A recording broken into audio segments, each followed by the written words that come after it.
Now we are going to start energy. Under energy we have to write the first line.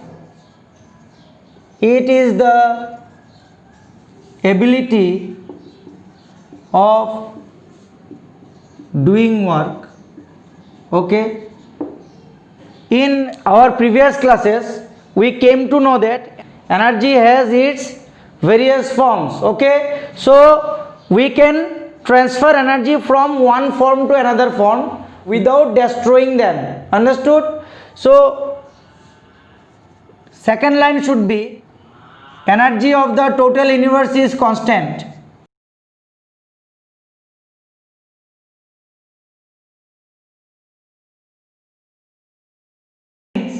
It cannot be created nor be destroyed, but can be transferred from its one form to another form. Understood? In the third line you write energy can neither be created nor be destroyed, but it can be transferred from its one form to another form.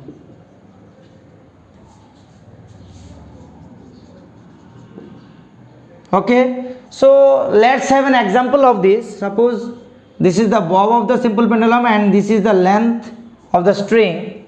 We are going to shift the pendulum from its equilibrium position. Suppose this is the equilibrium position to a new position A towards right. Okay, and then it is released. The bob is released from here. What will happen? At this point I am now going to show the different components of force. Suppose this is the load or weight of the bob. This is the string. One tension will generate along the string that will act on the bob. Suppose the angle made by the string with the vertical is theta. Now what will be this angle? Theta. This is mg cos theta. Here it will be mg sin theta. Okay. Now tension T will balance mg cos theta. Because of mg sin theta, as soon as the bob is released, it will start moving towards the equilibrium position, isn't it? So at point A, as you can see, still it is at rest so long as it is not released. Understood? It is at rest. Now if you precisely follow this, you can see the difference in height in between the point O and A.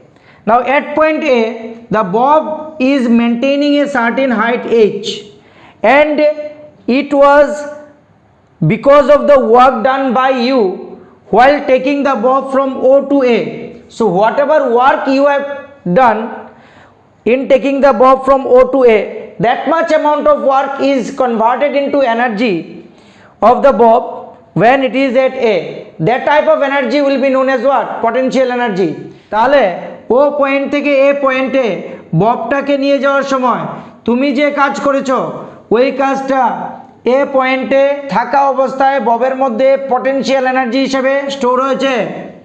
এ হচ্ছে potential energy. আমরা কিছুক্ষণ পর potential এনার্জির expression derive করব এবং এটা পাবো যে এম জি এইচ। এই এইচটা হচ্ছে তুমি ববটাকে ও থেকে এ পয়েন্টে নিয়ে যাওয়ার সময় কতটা হাইট উপরের দিকে তুলেছ। যেহেতু আমি বলেছি যে এমজি সাইন থিটা কম্পোনেন্টের জন্য ববটা ও পয়েন্টের দিকে আসবে, তোমার কি মনে হয় এটা রিলিজ করার পর ববটা যখন এ থেকে ওতে আসবে ওতে এসে থেমে যাবে? এটা না, ওতে আসার পর থিটা তোমার জিরো হয়ে যাবে। এই যে এমজি সাইন থিটা এটাও জিরো হয়ে যাবে। অ্যাকচুয়ালি এখানে এমজি সাইন থিটা হচ্ছে ওই ফোর্স যেই ফোর্সটা ববটাকে তার অরিজিনাল পজিশন রেস্টোর করার জন্য রেসপন্সিবল। কাজেই এমজি সাইন থিটাকে আমরা রেস্টোরিং ফোর্স বলতে পারি, just like spring force. Spring force কি করছিল, স্প্রিংকে এক্সটেন্ড করে যখন তুমি রিলিজ করে দিয়েছিলে তখন স্প্রিংকে তার আগের শেপার সাইজ রিগেইন করার জন্য হেল্প করছিল, এই জন্য আমরা স্প্রিং ফোর্সকে রেস্টোরিং ফোর্স বলেছিলাম। ঠিক ওই রকমভাবে এমজি সাইন থিটাকেও এখানে আমরা রেস্টোরিং ফোর্স বলবো, অ্যাক্টিং অন দ্য বব।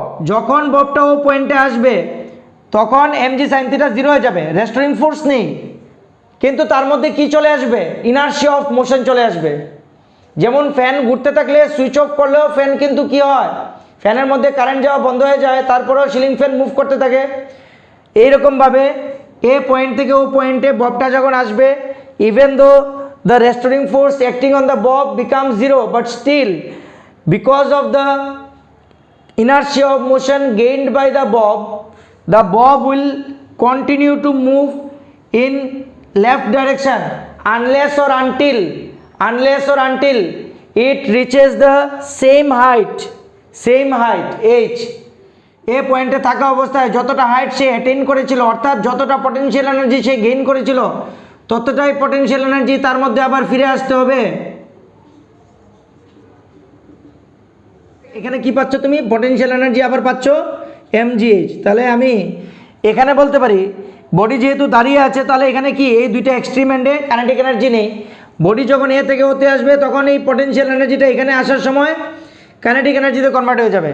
এখানে যে আসবে এখানে ববটা আসলে পরে টোটাল এনার্জিটা হবে কাইনেটিক এনার্জি, কারণ আমরা হাইট মাপছি কোথা থেকে, এই লেভেল থেকে যদি হাইট মাপি তাহলে ও পয়েন্টে ববের সেন্টার অফ মাসের হাইট কত হবে, এই লেভেলের রেসপেক্টে জিরো, তাহলে এখানে পটেনশিয়াল এনার্জি কত হবে, mg ইন্টু জিরো, মানে জিরো হবে পটেনশিয়াল এনার্জি। তাহলে এখানে যা পটেনশিয়াল এনার্জি ছিল সবটাই এখানে আসার পর মনে করে এটা ভেলোসিটি গেইন করলো, এ থেকে ওতে আসার সময় ভেলোসিটি গেইন করলো v, তাহলে এই জায়গায় টোটাল যে এনার্জি পাচ্ছ তুমি সেটা হচ্ছে কাইনেটিক এনার্জি। এটাও আমরা প্রুফ করব আজকেই, হাফ mv স্কোয়ার। এখান থেকে আমরা বলতে পারি যে এনার্জি একটা ফর্ম থেকে আরেকটা ফর্মে ট্রান্সফার হতে পারে। বোঝা গেছে? এখানে যদি তুমি এয়ার ফ্রিকশনকে নেগলেক্ট করো, এখানে যদি তুমি স্ট্রিংয়ের সঙ্গে এই যে পয়েন্ট অফ সাসপেনশন, সেই পয়েন্ট অফ সাসপেনশনের ফ্রিকশনকে যদি তুমি ওভারকাম করো, তাহলে সে according to Newton's first law of motion এটা ফর অল টাইম এভাবে সুইং করতে থাকবে। কিন্তু রিয়েল লাইফ সিচুয়েশনে দেখা যায় এয়ার রেজিস্ট্যান্স কিছুটা থাকে, এই এয়ার রেজিস্ট্যান্সকে ওভারকাম করার জন্য ববের কি হয়, এনার্জি নষ্ট হয়। আর এখানে কি হয়, এখানে ফ্রিকশন হয়, স্ট্রিংয়ের সঙ্গে পয়েন্ট অফ সাসপেনশনের ফ্রিকশন হয়, ফ্রিকশনের জন্য এই জায়গাটা হিট আপ হয়ে যায়, এখানেও এনার্জি কিছুটা নষ্ট হয়। ওয়েভ একটা চ্যাপ্টার আছে, অসিলেশনস অ্যান্ড ওয়েভস, ওইখানে আমরা দেখব যে energy of the oscillating body, total এনার্জিটা আমরা পাবো ওই চ্যাপ্টারে, টোটাল এনার্জিটা আমরা পাবো অসিলেটিং বডির অ্যামপ্লিটিউডের স্কোয়ারের প্রপোর্শনাল। যেহেতু এই অসিলেটিং বডির এনার্জি, টোটাল এনার্জি তার অ্যামপ্লিটিউডের স্কোয়ারের প্রপোর্শনাল, তাই আমরা বলতে পারি যে এই যে পেন্ডুলাম, এই পেন্ডুলামের যে বব সে যে ম্যাক্সিমাম ডিসপ্লেসমেন্ট শো করছে, এটাকেই তো বলবো আমরা অ্যামপ্লিটিউড। এই অ্যামপ্লিটিউডটা আস্তে আস্তে কমবে এবং এটা আস্তে আস্তে রেস্টে চলে আসবে। মানে এখানে এনার্জিটা তোমার নষ্ট হয়ে যাচ্ছে in doing work against what, air friction, and some part of the energy is also going to decay just because of the production of what, heat energy. ওকে, তো এই এক্সপ্লেনেশন থেকে আমরা বুঝতে পারছি যে এনার্জিকে ট্রান্সফার করা যায় একটা ফর্ম থেকে আরেকটা ফর্মে। বোঝা গেছে? তাহলে ঝটপট এটা লিখে ফেলো, এটা থেকে নিউমারিক্যালও আসতে পারে। এই যে এখানে নিউমারিক্যাল কি হতে পারে দেখো, এখানে নিউমারিক্যাল হতে পারে একটা ববকে ও থেকে এ পয়েন্টে নিয়ে যাওয়ার সময় যদি এই হাইট তার মধ্যে ইন্ট্রোডিউস করো, তাহলে তাকে যখন রিলিজ করা হবে, সে যখন মিন পজিশনে আসবে এক্সট্রিম পজিশন থেকে, তখন তার ভেলোসিটি কত হবে, এখানেই ভেলোসিটি ম্যাক্সিমাম হবে।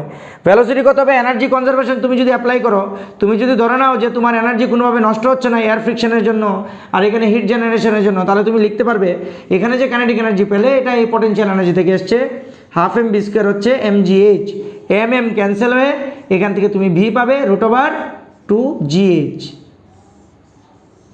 বুঝতে পেরেছো? অথবা তোমাকে যদি বলে যে কত হাইটে নিয়ে এটাকে ছেড়ে দিলে পরে এখানে ভেলোসিটি আসবে v, তাহলে তোমাকে হাইটটা বের করতে হবে এখান থেকে। তা হাইট কী করে বের করবে, h = v²/2g। এই দুইটা নিউমারিক্যাল এখান থেকে আসতে পারে। The more the energy possessed by a body,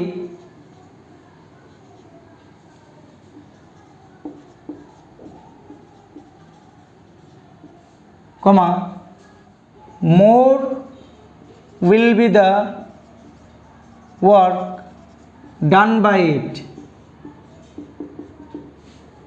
That is, both energy and work are equivalent to each other.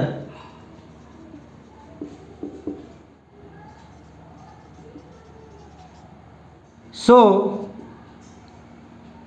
they have the common unit. তাহলে তার এসআই ইউনিট কী হবে? এসআই ইউনিট অফ এনার্জি কী হবে? SI unit of energy হবে জোল।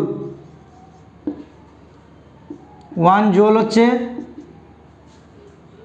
1 Newton into 1 metre, যেটা আমি তোমাদেরকে আগেই বলেছি। সিজিএস ইউনিট অফ এনার্জি হবে আর্গ। 1 আর্গ হচ্ছে 1 ডাইন ইন্টু 1 সেন্টিমিটার। এখানেও তোমার সেম রিলেশন অ্যাপ্লিকেবল হবে। 1 জুল হচ্ছে 10⁷ erg. Point number 5, energy is a scalar quantity.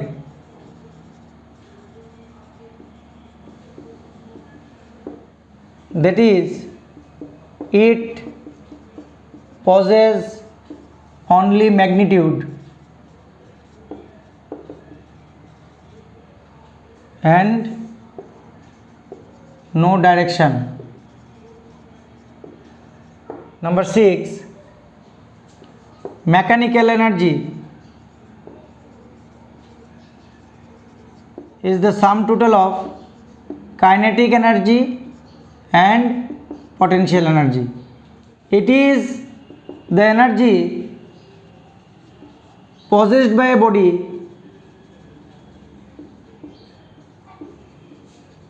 by virtue of its motion. দেখো, যদি কাইনেটিক এনার্জির এক্সপ্রেশন বের করতে হয় তাহলে আমাদেরকে একটা স্মুথ সারফেস কনসিডার করতে হবে, হরাইজন্টাল সারফেস। তার উপর একটা বডি আমি কনসিডার করলাম, তার মাস এম, সে এ পয়েন্টে তাকে রাখা আছে। এবার তার উপর এক্সটার্নালি একটা ফোর্স অ্যাপ্লাই করা হলো এফ। সেটা প্রথমে মনে করো রেস্টে ছিল, তার ইনিশিয়াল ভেলোসিটি ছিল ইউ ইকুয়াল টু 0। সেটা ফোর্স অ্যাপ্লাই করার পর বি পয়েন্টে গেল, টোটাল ডিসপ্লেসমেন্ট তার এস, ঠিক আছে। আর এদিকে এক্সিলারেশন হচ্ছে এ, আর এখানে ভেলোসিটি মনে করো ভি। এবার আমরা কাইনেটিক এনার্জির এক্সপ্রেশন ½mv², এটা আমরা ডিরাইভ করব। এটা ডিরাইভ করার সময় আমরা অ্যাজিউম করতে পারি এক্সিলারেশনটা কনস্ট্যান্ট, আবার এটাও অ্যাজিউম করতে পারি যে এক্সিলারেশন ভেরিয়েবল। এটা ডিপেন্ড করবে তোমার ফোর্সের উপর, ঠিক আছে। তাহলে যেহেতু আমরা ক্লাস 11-এ পড়ি, কাজেই এক্সিলারেশনকে ভেরিয়েবল ধরে যদি আমরা করি তাহলে আমাদেরকে ক্যালকুলাস মেথড ইউজ করতে হবে, এটাই আমরা প্রেফার করব। আর সেম জিনিসটা কিন্তু ক্লাস 9-এও আছে, ওইখানে আমরা করেছি এক্সিলারেশনকে কনস্ট্যান্ট এজিউম করে। এক্সিলারেশনকে যদি কনস্ট্যান্ট এজিউম করো তাহলে তোমার কাইনেমেটিক্সের ফর্মুলা তুমি অ্যাপ্লাই করতে পারবে এক্সিলারেশনটা বের করার জন্য। আমরা এখানে এক্সিলারেশনকে ভেরিয়েবল হিসেবে এজিউম করব। তো এখানে আমরা লিখতে পারি এ ইজ ইকুয়াল টু ডিভিডিটি। তাহলে এম যদি অবজেক্টের মাস হয়, ফোর্স কত হবে রে? এম ইন্টু এ, এম ডিভিডিটি আমরা ফোর্স পেলাম। এবার বলো এই ফোর্সের জন্য বডির মধ্যে যদি এই ডিসপ্লেসমেন্ট হয় তাহলে তার উপর ওয়ার্ক কতটা হবে বডির উপর?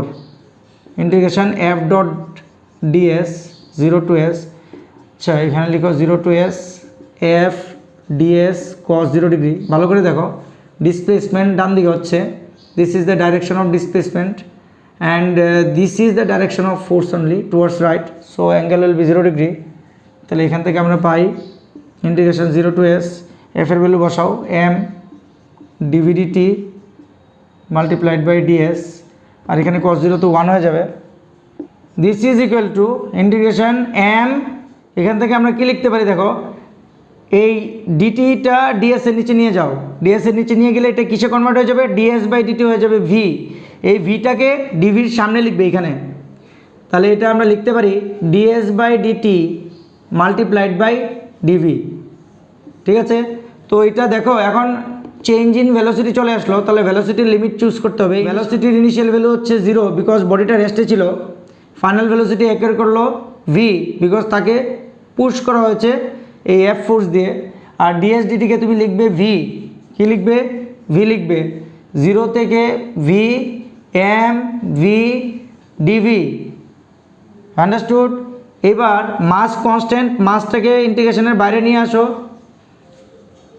0 to v v dv m, এটা হচ্ছে ভি এর পাওয়ার যদি 1 হয় ভি স্কোয়ার বাই 2, 0 থেকে ভি হবে লিমিট, হাফটাকেও বাইরে নিয়ে আসতে পারো কনস্ট্যান্ট, লিমিট যদি বসাও তাহলে এরকম হয় V square minus 0 square. So ultimately আমি কি পাই, আলটিমেটলি আমি পাই W, that is work done on the body by the force, is equal to half m v square।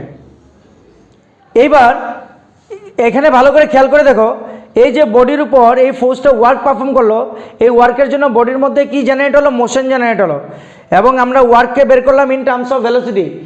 এবার এই ওয়ার্কটাই কিন্তু বডির মধ্যে কাইনেটিক এনার্জি হিসেবে কনভার্ট হয়ে গেছে। আমরা জানি যখন কোনো বডি এনার্জি পজেস করবে by virtue of its motion তাকে বলা হবে কাইনেটিক এনার্জি। আর আরেকটা জিনিস জানি, work is equivalent to energy. আর এখানে ওয়ার্ক পারফর্ম করার পর তার মধ্যে এনার্জি ইন্ট্রোডিউস হলো, তাহলে এই এনার্জিটাকে বলা হবে কি, কাইনেটিক এনার্জি। এটাকে কি বলা হবে বলো তো, kinetic energy. By definition this work done will be converted into kinetic energy of the moving body. Therefore kinetic energy EK is equal to half m v square. So this is the expression of kinetic energy. দেখো এটাকে আমরা অন্যভাবেও derive করতে পারতাম।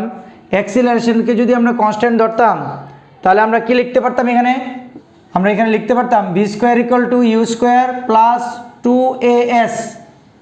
Body যেহেতু rest position থেকে শুরু করেছে movement, তাহলে তার ইনিশিয়াল ভেলোসিটিকে আমরা কি ধরতে পারবো, ইনিশিয়াল ভেলোসিটিকে আমরা 0 ধরতে পারবো। তাহলে এখান থেকে আসতো কি, এখান থেকে আসতো a is equal to v square by 2s। এখান থেকে আমরা ওয়ার্ক কি পেতাম, এখান থেকে আমরা ওয়ার্ক পেতাম ফোর্স ইন্টু ডিসপ্লেসমেন্ট। তাহলে ফোর্স কি আসতো, ফোর্স আসতো হলে তোমার এম এ ইন্টু এস। এবার আসতো এম ইন্টু এর ভ্যালুটা কত আসতো, v square by 2s into s. তাহলে এখান থেকে কত আসতো বলো তো, তোমার আসতো হাফ এম ভি স্কোয়ার, আসতো কি না। Work energy theorem,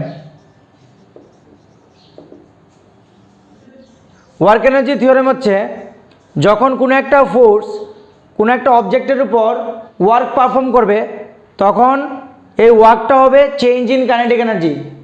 understood. whenever a force does work on a body, that work will be the change in kinetic energy of that body. Understood? It states that work done by net force acting on a body is equal to change in its kinetic energy.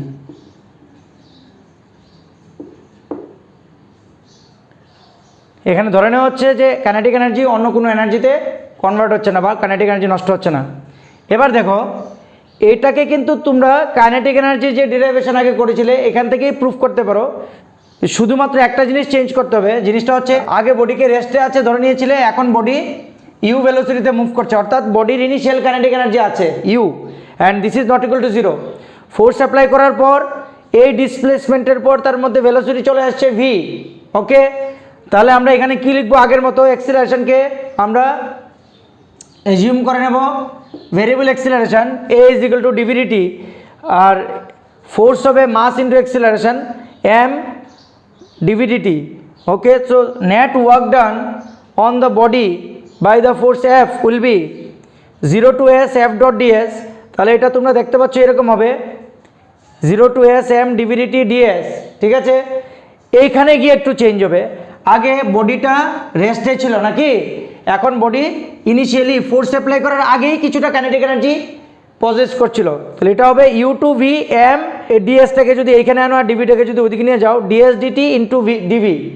ওকে, এবার এখানে দেখো এটা u হবে u to v m v dv, এখানেও হবে তোমার you, এখানেও তোমার ইউ হবে, বাকি সব সেম টু সেম থাকবে।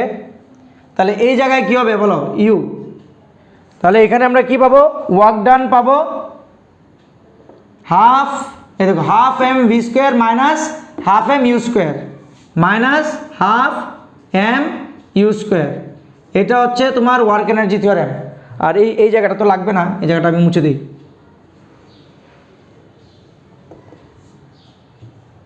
বুঝা গেছে relation between momentum and kinetic energy. We know momentum p is equal to mass into velocity. Again for mass m and velocity v of a moving body, its kinetic energy will be half m v square. Now you divide kinetic energy by its momentum, what you will get, half m v square by mv. So ultimately you are getting v by 2. So ek is equal to v into p by 2. This is one relation. Another relation also you can write from here, ek is equal to half into m square v square by m। উপর নিচে আমি m দিয়ে into করেছি, এখান থেকে আমি কি পাই 1/2m mv whole square. তাহলে এখান থেকে আমি পাবো পি স্কোয়ার বাই 2m। এই যে দেখো p equal to m v, এখানে লিখতে পারি বাই 1। এবার কোন ফর্মুলা কোন সময় ইউজ করবে নিউমেরিক্যালে বলো, কোন ফর্মুলাটা কোন সময় ইউজ করবে? এই ফর্মুলা ইউজ করবে যখন ভেলোসিটি দেওয়া থাকবে আর মোমেন্টাম দেওয়া থাকবে কাইনেটিক এনার্জি বের করার জন্য, আর এই ফর্মুলা ইউজ করবে যখন মোমেন্টাম দেওয়া থাকবে আর মাস দেওয়া থাকবে কাইনেটিক এনার্জি। এই ফর্মুলা দিয়ে তোমরা বের করতে পারবে। আমরা পটেনশিয়াল এনার্জিকে ডিফাইন করব। potential energy, what is this? It is the energy possessed by a body or a system by virtue of its position or configuration। তার মানে কোনো একটা বডি তার পজিশন অথবা তার শেপ সাইজের জন্য যে এনার্জি নিজের মধ্যে পজেস করে বা স্টোর করে রাখে তাকে বলা হবে তার পটেনশিয়াল এনার্জি। ফিজিক্সে পটেনশিয়াল এনার্জি বলতে কিছু নেই, আসলে এই যে ডেফিনেশনটা দেওয়া হয়েছে সেটা change in potential energy definition দেওয়া হয়েছে। বুঝতে পেরেছ? কোনো বডিকে যখনই কোনো একটা জায়গায় রাখা থাকবে, কেউ তাকে এসে রেখেছে নিশ্চয়ই এই জায়গার মধ্যে, তাহলে কেউ তাকে এই জায়গায় রাখতে গিয়ে কিছু কাজ করেছে, তো ইনিশিয়ালি তার মধ্যে একটা পটেনশিয়াল এনার্জি স্টোর হয়ে আছে। ঠিক আছে, এবার তুমি এই বডিটাকে এ পয়েন্ট থেকে শিফট করে মনে করো বি পয়েন্টে নিয়ে গেলে, তাহলে তুমি আরেকটু এক্সট্রা কাজ করেছো, তাহলে এখানে যখন নিয়ে গেলে ফাইনাল পয়েন্টে বিতে, তখন তার মধ্যে আরেকটা পটেনশিয়াল এনার্জি স্টোর হয়েছে যেটা ফাইনাল পটেনশিয়াল এনার্জি। ঠিক আছে, তুমি মনে রাখবে যখনই তুমি কোনো কাজ করবে কোনো একটা বডির উপর বা কোনো একটা সিস্টেমের উপর, ওই কাজটাই কিন্তু বডির মধ্যে পটেনশিয়াল এনার্জি হিসেবে স্টোর হবে। ক্লিয়ার? তো এখান থেকে এখানে নিয়ে যাওয়ার সময় তুমি ওয়ার্ক যে করেছো, এই ওয়ার্কটাই বডির মধ্যে ফাইনাল পয়েন্টে এক্সট্রা পটেনশিয়াল এনার্জি হিসেবে চলে আসছে। Important points related to the potential energy.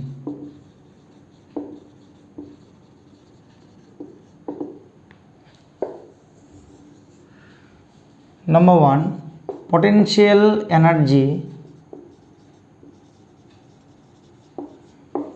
due to any non-conservative force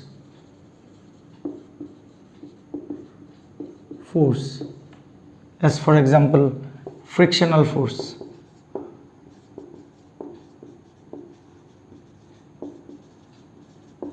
is not defined.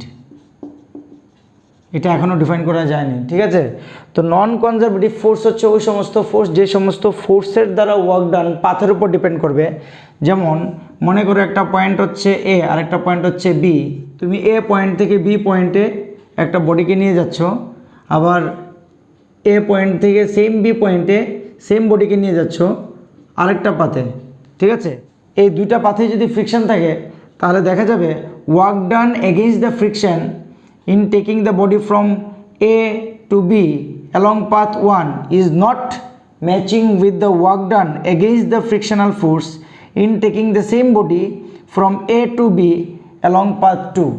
So in this case the frictional force is said to be non-conservative force.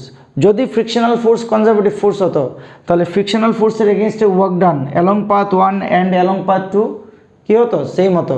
তাহলে conservative ফোর্সের example কি? Conservative ফোর্সের example হচ্ছে gravitational force, electrostatic force, elastic force, all are conservative forces. আমি আগেই বলেছি কোনো সিস্টেমের পটেনশিয়াল এনার্জিকে আমরা ডিফাইন করতে পারি না বা বের করতে পারি না, ঠিক আছে। আমরা তাহলে কি বের করতে পারি? ওই সিস্টেমের চেঞ্জ ইন পটেনশিয়াল এনার্জি বের করতে পারি বা ডিফাইন করতে পারি, ঠিক আছে। তাহলে 2 নম্বর পয়েন্টটা আমরা লিখছি change in potential energy of any system due to a conservative force, example gravitational force,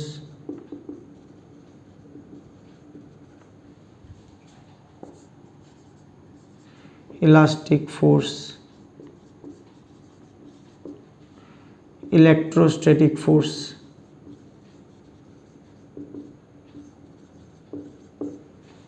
is delta U is equal to minus of work done. Remember this. কোনো কনজারভেটিভ ফোর্সের জন্য যে ওয়ার্ক হবে সেটাকে যদি তুমি মাইনাস দিয়ে মাল্টিপ্লাই করো তাহলে তুমি পাবে change in potential energy of the system on which the conservative forces are acting. Understood?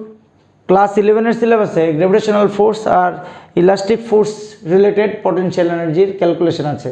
তো আমরা এখন এগুলি করতে যাচ্ছি। প্রথমে আমরা গ্রেভিটেশনাল ফোর্সের জন্য কোনো বডির মধ্যে যে পটেনশিয়াল এনার্জি স্টোর হয় that is গ্রেভিটেশনাল potential energy calculate করব। তারপর আমরা ইলাস্টিক ফোর্সের জন্য কোনো বডির মধ্যে বা স্প্রিং ব্লক সিস্টেমের মধ্যে যে পটেনশিয়াল এনার্জি স্টোর হয় সেটাও ক্যালকুলেট করব। গ্রেভিটেশনাল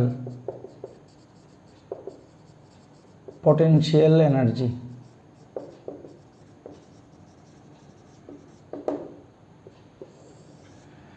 মনে করো একটা ব্লক এখানে রাখা আছে এই সারফেসে, তার মাস হচ্ছে m, তাহলে তার উপর ডাউনওয়ার্ড গ্রেভিটেশনাল ফোর্স হচ্ছে mg, ঠিক আছে। এবার তুমি চাইছো এই ব্লকটাকে এ পয়েন্ট থেকে বি পয়েন্টে নিয়ে যেতে, তাহলে বি পয়েন্টটা এ পয়েন্ট থেকে কতটুকু উপরে আছে? সে h হাইট উপরে আছে, ঠিক আছে। তাহলে তোমাকে অ্যাটলিস্ট কত ফোর্স অ্যাপ্লাই করতে হবে যাতে ব্লকটা উপরের দিকে মুভ করে? অ্যাটলিস্ট ব্লকের ওয়েট এর ইকুইভ্যালেন্ট ফোর্স অ্যাপ্লাই করতে হবে, ঠিক আছে। যদি এর থেকে বেশি ফোর্স অ্যাপ্লাই করো তাহলে তোমার হাত থেকে ব্লকটা ডিটাচ হয়ে যাবে এবং ব্লকটা উপরের দিকে মুভ করতে শুরু করবে কোনো একটা পার্টিকুলার অ্যাক্সেলারেশন নিয়ে। বোঝা গেছে? তাহলে আমরা কোনো সময়ই এক্সটার্নাল ফোর্সটা mg থেকে বেশি অ্যাপ্লাই করব না, এটা যাতে মনে থাকে। আর তোমার ডিসপ্লেসমেন্টটা কোন দিকে হবে? এটা আপওয়ার্ড ডাইরেকশনে হবে, ঠিক আছে। বুঝতে পারছো? এই ডিসপ্লেসমেন্টের ভ্যালু কী হবে? এই ডিসপ্লেসমেন্টের ভ্যালুটা হবে এই যে হাইট, যে হাইটে তুমি ব্লকটাকে নিয়ে যেতে চাইছো। আর এখানে আমরা ওয়ার্ক ক্যালকুলেট করব আগে, এ পয়েন্ট থেকে বি পয়েন্টে নিয়ে যাওয়ার জন্য ব্লকটাকে যে ওয়ার্ক সেটা ক্যালকুলেট করব। এক্সটার্নাল ফোর্সের জন্য ওয়ার্ক ক্যালকুলেট এ পয়েন্ট থেকে বি পয়েন্টে ব্লকটাকে নিয়ে যাওয়ার জন্য আমরা এখন ওয়ার্ক ক্যালকুলেট করব। সেই ওয়ার্কটাই হচ্ছে তোমার এখানে change in potential energy due to gravitational force. Okay, চলো আমরা ওয়ার্ক ক্যালকুলেট করছি। Work done in taking the block of mass m from point A to point B will be W is equal to what? F external dot S, and this will be what? mg multiplied by h multiplied by cos 0 degree. ঠিক আছে, তো external ফোর্সের জন্য work হচ্ছে তোমার mgh। External ফোর্সটা কোন দিকে? উপরের দিকে। আর গ্রেভিটেশনাল ফোর্স কোন দিকে? এটা হচ্ছে গ্রেভিটেশনাল ফোর্স, এটা নিচের দিকে।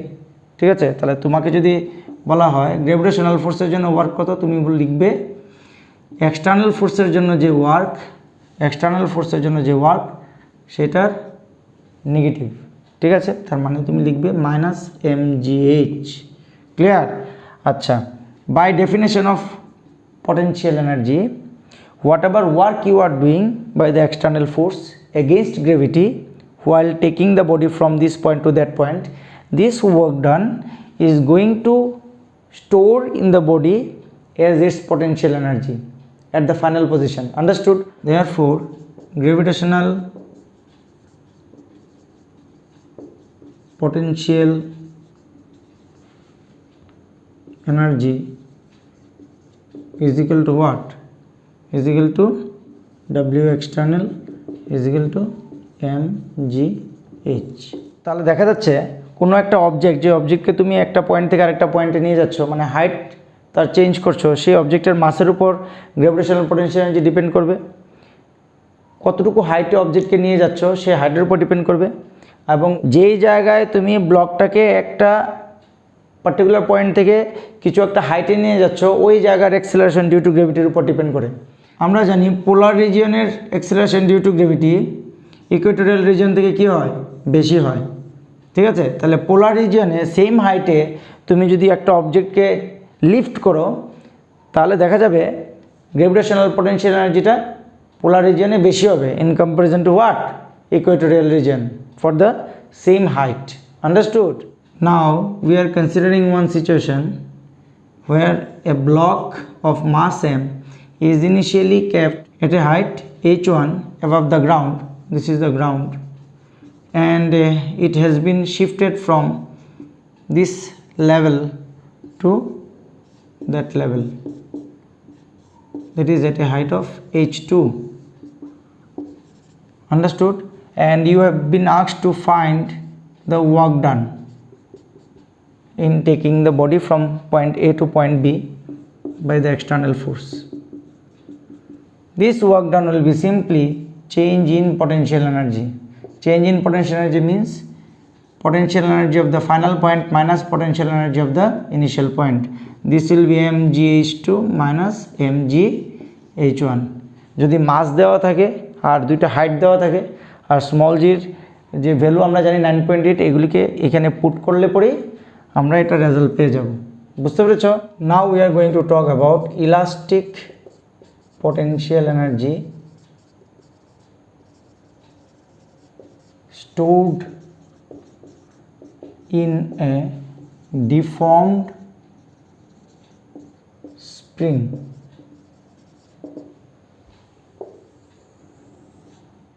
আমরা একটা স্প্রিং ব্লক সিস্টেম এজিউম করতে যাচ্ছি। আমরা ধরে নিচ্ছি এই হরাইজন্টাল সারফেসটা স্মুথ। আমরা এখানে একটা স্প্রিং কনসিডার করলাম যার সঙ্গে একটা ব্লক কানেক্টেড আছে, ব্লকের মাস এম, স্প্রিংয়ের স্প্রিং কনস্ট্যান্ট কে। ঠিক আছে, আমরা অলরেডি আলোচনা করেছি স্প্রিং ফোর্সটা কি হয়? Minus K x if x is the deformation means extension or compression in the spring। তার মানে স্প্রিংকে তুমি এরকম করলে, স্প্রিংকে একটু এক্সটেন্ড করে দিলে, ঠিক আছে, তাহলে তোমার এক্স হবে এটা আর স্প্রিং ফোর্স হবে এটা, just opposite to the extension, and this point is what? Equilibrium position. You know this, understood? And this is the external force.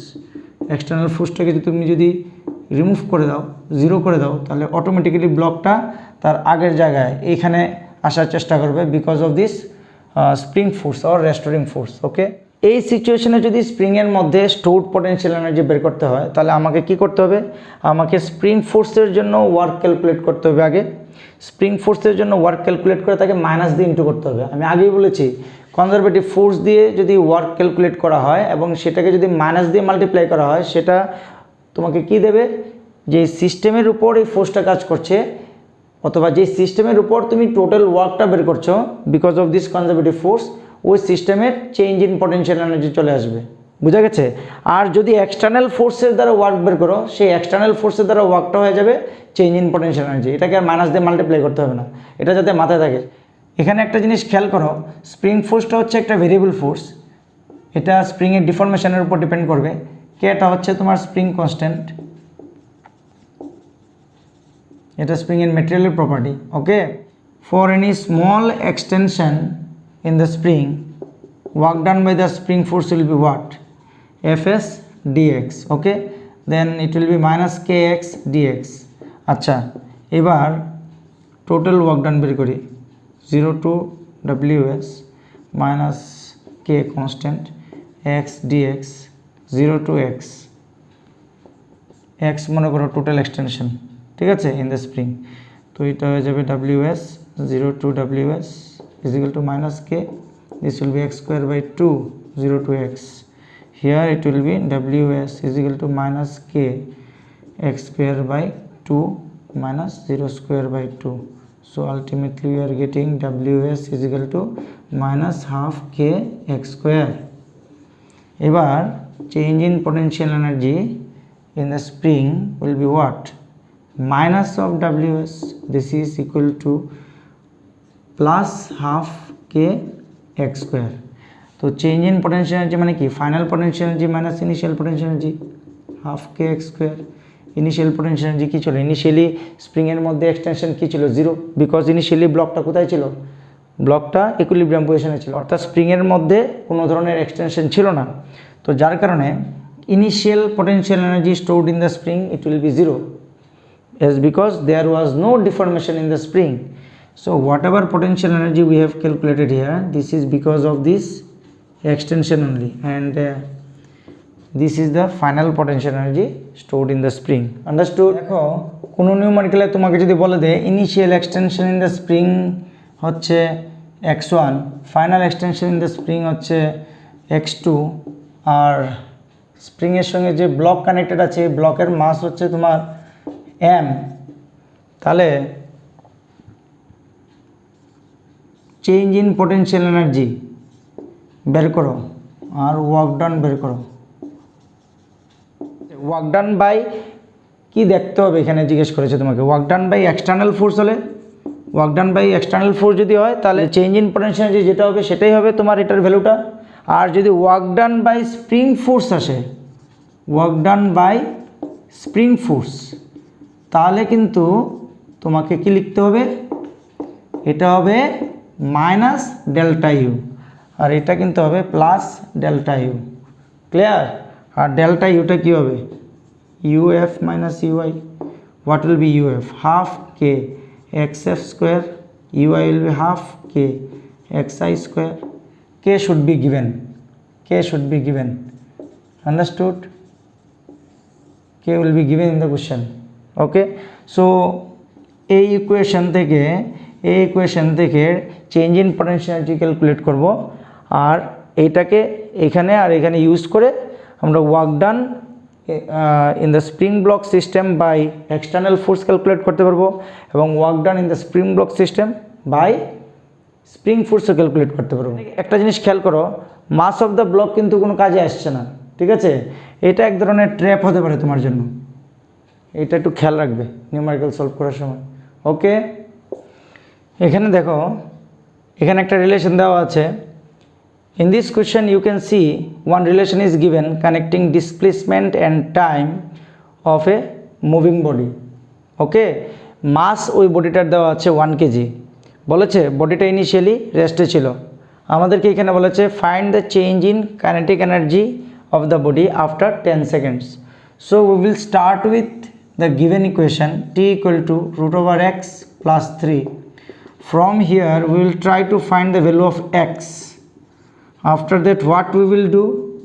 We will do the derivative on either side with respect to time t, so that we can get velocity ddt of t minus 3 whole square.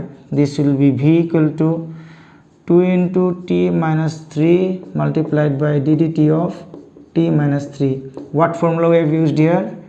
The formula is ddx of y to the power n is equal to n into y to the power n minus 1 dy dx. This is the chain rule I have used here. Okay, so ultimately what we are getting, 2 into t minus 3 multiplied by 1 minus 0, because ddt of t is equal to 1 and ddt of 3 equal to 0. 3 is constant.